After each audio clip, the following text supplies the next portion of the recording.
Hooey! Welcome back to another episode, Romans 118. It's good to be back with you today. Kind of a surprise episode. I was just feeling it. Some stuff is coming up in my heart. I'm feeling it in my heart. So I want to get it off my chest, I guess. It's good to be back with you. We're going to be talking about a couple of things, kind of some rapid fires. This probably won't be a long episode, which is probably okay with everyone. First thing I'm not even going to list them because I don't even remember them in order. First thing I'm going to talk about, I'm always arguing with someone about the liturgy and about the papacy. So that's going to be first. And I said this statement. This is what I'll start with. I said this statement to this person. Or no, they said it to me. We were arguing about, the Pope making what liturgy you want. Because for me, I'm just like the liturgy, whether the Pope has the authority to change the liturgy or not, the fact is they have the power to, and they have changed it before, and they'll do it again. They'll change it before, they'll do it again. And I was saying that, and the person was saying, basically, word for word, if I remember correctly, oh, so the Catholic Church is an absolute monarchy. I was like, what are we doing? Why are we playing these love games? So I was like, yes, I didn't know that was in debate, that the Catholic Church is an absolute monarchy. And that the other person didn't like that. They didn't like that at all. But I'd be interested in what you guys think. I believe it's an absolute monarchy.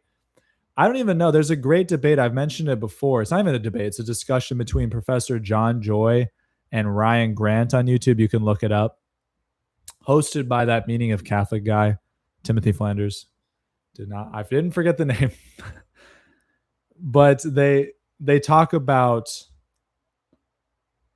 they discuss the fact that they're not sure. Maybe it was just Professor Joy was not sure whether the Pope has the authority to change the liturgy like the ordinary form we have today, or even in the past, but that just, that's up for debate, and who gets to decide that? I mean, probably the Pope. I mean, God, but who's above the Pope on this earth? Nobody, in terms of the church. What was I even saying? Oh, I don't even remember what I was saying. Oh, no one's above the Pope. Who would decide who has the authority to change the liturgy? But what we do know is that he has the power to do it because he's already done it. What is power? Power is just the ability to do something. If you're that guy that people will listen to, they'll die for you. They'll go to war for you. They'll write nasty articles for you. Then you've got that power. You're that guy. And if you don't, you don't. There's no way around it. I don't understand. I think Catholics are the worst at this. They just don't understand power and authority, it seems, at all. This is my opinion. If you got an alternative view, I'm down to hear it, but I haven't heard any good arguments. I haven't really heard any arguments because I feel like most people don't even think of this. They just want to complain about the liturgy. And it's like, bruh, power and authority are real. What are you going to do about it? What are you going to do about it? So I was talking about that, and I just think, as the kids say nowadays, I think it's just all cope. It's a bunch of cope. People don't want to deal with the facts. They don't want to deal with reality. It's all just a bunch of, I was going to say whining and complaining. I guess that maybe that's it. People just want to be upset, but they don't want to do anything about it. They want to be upset, but they don't want to do anything about it. And that's what it comes down to, probably. Maybe. That's one of my ideas for that. But that was one thing I just wanted to mention. It keeps coming up, and it's like, people, we need to know this so we can move beyond. We need to go beyond these basics. We need to go beyond. It probably won't happen. We probably won't go beyond. That's okay, though. The second thing I just wanted to shout out, he doesn't need me to shout him out, but I want to shout out Nick Fuentes. If you need to understand the woman problem, the feminism problem, or whatever you want to call it, Nick Fuentes last night, and there's probably clips of it, just had a very good little segment on it. I'm going to summarize here because a lot of people, they don't like him or they refuse to watch him. So I just feel like some of the stuff I say is just regurgitating his stuff for people without offending people or something. I don't even know. But he's talking about how men and women are different. And like the quicker you can realize that, the better your life will be. You'll understand reality better. And he's specifically talking to Christians, which I agree. There's probably no bigger simps on the planet. People that like, oh, like women this, women that, they're so great and they, they could never do anything wrong, and all this stuff about feminism, oh, it's just exaggerated and it's, oh, da, da, da. It's like, bro, it's not. It's a wasteland out there. The dating pool, the marriages, the little children in school, it's a wasteland. The high school dating scene, it's a wasteland. And he takes it to the bare bones fact that if you do not realize this, you are screwed. That men and women are different. Men and women are different. Women get pregnant. That's different. Women are weaker physically. That's different. Women seem to be, and I'm open to some disagreement on this, women seem to be less rational. That's different.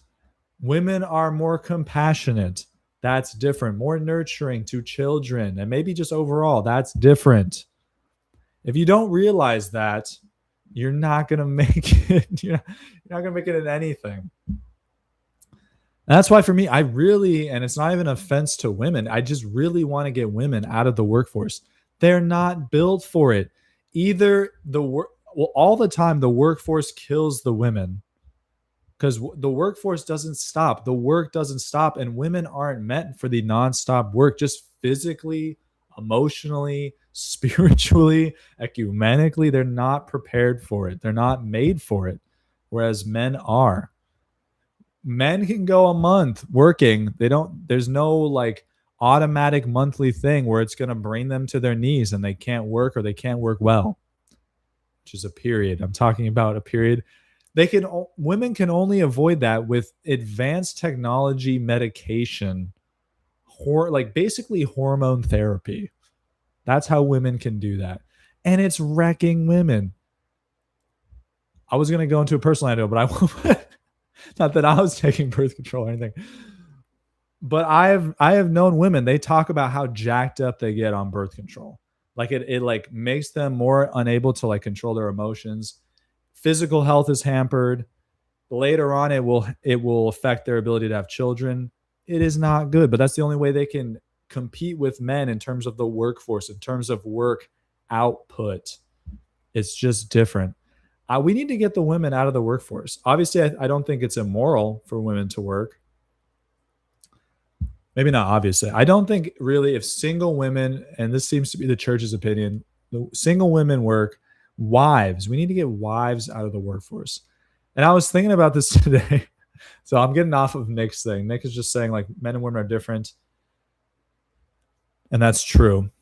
If we get women out of the workforce and, assuming all this immigration stuff wasn't crazy, I think you could fix a lot of the, what would you call it? Workforce problems, pay problems. Maybe you wouldn't. I haven't thought about this a lot. But the capitalists, the people that own the big corporations, they love the fact that the women are in the workforce. That's doubling their labor force. And when you have more labor and the same amount, like we'll just take a amount of jobs and you have a ton of labor, the pay gets less. If you have a amount of jobs and the labor force is smaller, they want to pay more for that person. I think that's very simplistic. There's more stuff that's in it. It's more complicated than that, but just in a XYZ looking at it way, that is a cause of higher wages.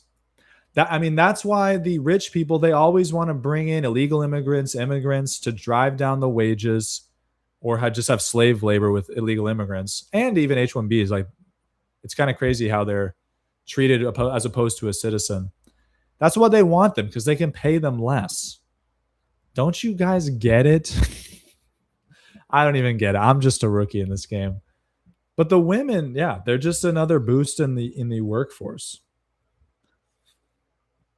What if the labor force, unemployment's not that bad right now. It could be better, but it's not that bad. But what if you chopped the labor force in half right now and didn't take in more immigrants?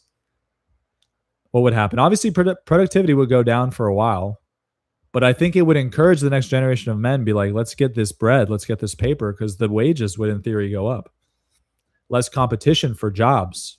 That would be great. I think it would solve a lot of problems. And in relation to this, I want to talk about this meme I've seen recently, which I think is just real. It's funny, but it's real. It's like women advocate all the time, like these feminist types, but even regular women, they're always advocating like Red for Ed, whatever, like to increase women's wages. They want to make more money than men. And this is a real thing. It's a real thing. They want to make more money than men. Some women even like they work longer hours than men in like their office cubicle job because they're crazy. But they want to make more money than men. And it's like, okay, you want to make more money than men. You're probably not as productive, let's just be honest. In different fields, like in HR, they're probably more productive, if we're being honest. I don't have the stats on that. I just think that's common sense. Men are probably more productive in most industries, in most workforces. Police force, construction, doctors, etc., you name it. HR, maybe not. Cubicle work that doesn't involve a high level of rationality, maybe not. Daycare, probably women. Anyway, where was I going with that? I'm winging this right now, if you can't tell. But so that was the first part of the meme. Women want to make more money. And then the second part of the meme is, but they won't date a guy that makes less than them. That's it. It's just like, what are we doing here? It's so true. It's so true that women want higher wages, but they don't want to date the men that they just got higher wages than. They don't want to date those men. What does that mean? What is going on there? What is that relationship between men and women? You don't want to date a man that makes less than you? Why is that? Is it because he's like a predator and like you gotta feel like he's the dominant person?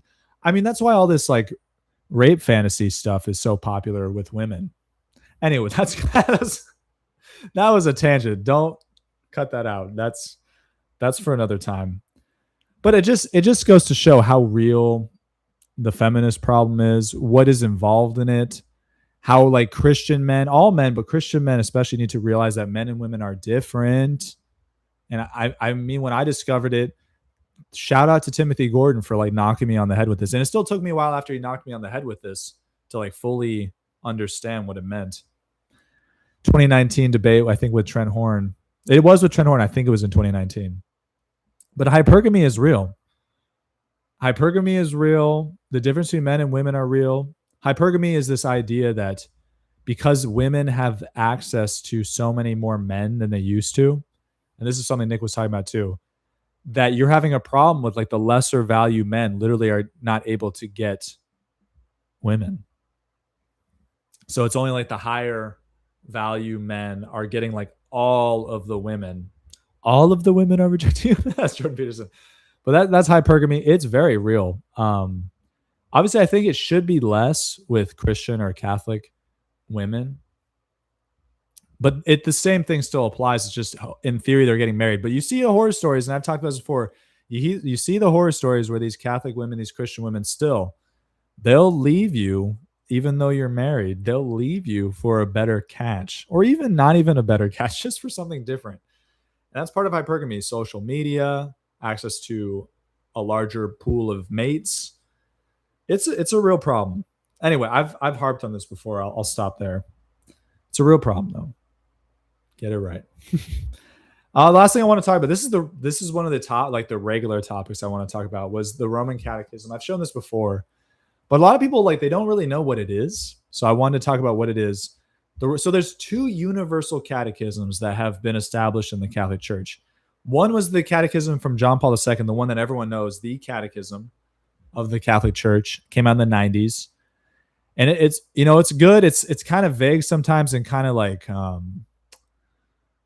very pastoral, if I was going to say it nicely, and just like very like flowery, if I was going to say it not nicely, but it's still really great. It's authoritative. And this is the other universal one, is the Roman Catechism. This came out of Trent, 1566, I believe, is when Pius V promulgated it. And this was one of the main goals of this was actually to teach the clergy, just establish them better in their theology so they could teach the lay. Because there was a huge problem at that time where the clergy wasn't well educated and then the lay weren't well educated. And Protestant Reformation happens. It's a kind of a perfect storm because you got all these uneducated people, all these lazy people, these decadent people. They don't know what the faith is, and then you have these Protestants kind of twisting and turning a lot of different parts of it, and they're like, we don't know, we'll just be Protestant, or we'll go to war with them and we'll try to kill them. That's what's going on. So that's the Roman Catechism. They're both authoritative. They're both from the chair of Peter, both universal. So these two have, you could argue, equivalent authority. Some people argue that the older is always more authoritative. I like that, but I haven't seen where that's spoken of in the magisterium. But these are both authoritative. So I'll see them as equal right now. So if you don't see it in the Catechism, the modern one, you can look in here, and it's more pithy. It's more brief. It's to the point. I'm only this far into it. I've read like sections, but now I'm just trying to read it straight through. There was one thing I wanted to read just to give you an example of what's going on here. I got my mother Angelica little bookmark there. And it's on the Article 6 on the Ascension. And it literally says in the Catechism, talking to the priests, it says, the pastor will hence learn that this mystery should be explained with the greatest diligence, and that he should take care that the people not only perceive it with faith and understanding, but that they also strive as far as possible with the Lord's help to reflect it in their lives and actions. So it's kind of cool. It's like it's telling the priest exactly what to do with this mystery. It's teaching him what the mystery is, as the church has taught it for 2,000 years. And then it's telling him what he needs to do with his faithful, with his flock, specifically the pastor. So it's kind of cool. And it's like, I don't know what's going on, but like, I think priests nowadays too, they need that kick in the butt. The lay people need the kick in the butt. But I'll be honest, the lay people, for the most part, seem to be carrying the education of the faithful. Just my opinion, but I really think the clergy is dropping the ball. It seems like we got a good generation coming up, and it's like, strong men make good times make weak men make bad times. That it might be that sort of thing. But yeah, Roman Catechism is great. It's also called the Catechism of the Council of Trent, as it says on this one. But they're both authoritative. So if you're looking for authoritative stuff, check that out. It's got a lot of good stuff. Obviously, it was written 500 years ago, so some of the stuff seems not really relatable. But it's all good. It's all good stuff. That's all I have today. Shorter episode. Hopefully you enjoy it on this Wednesday. So please like, subscribe, comment. Let me know what you think about the show. Share it with other people if you want to just show them my views. I was blocking Mary this whole time. Show them my views. That's all I have today. God bless you. God keep you, and I'll see you on the next one. Ciao.